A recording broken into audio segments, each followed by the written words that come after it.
Welcome to our channel. Today we how to configure Prezi, full guide step by step clearly. To begin configuring Prezi, first, navigate to the Prezi website. Log into your account using your credentials.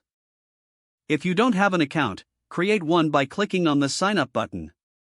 Once logged in, you will be directed to the Prezi dashboard. Click on the Create from Template option to start a new presentation. Browse through the available templates and select one that suits your needs. After selecting a template, click on Use this template to open the editing interface. You will see the editing toolbar on the left side. To add text, click on a text box within the template. Type your desired text into the box. To customize the font, highlight the text and use the font options in the toolbar. Next, to insert images, click on the Insert option in the toolbar and choose Image.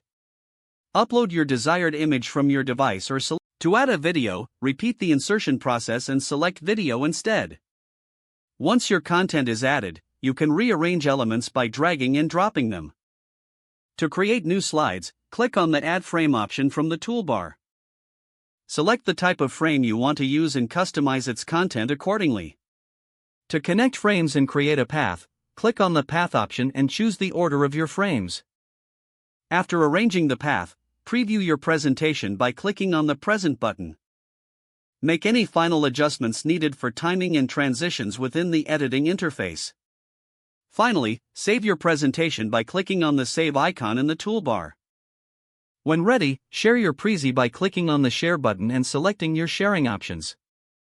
If the page does not load, refresh the browser or try again in a private or incognito window. Make sure you are using the correct email address, then retype it carefully to avoid small typos. If your password is not accepted, use the Reset option and create a new strong password you can remember. Check your spam folder for verification or security. Enable two-factor authentication if available to improve account security and reduce unauthorized access risk.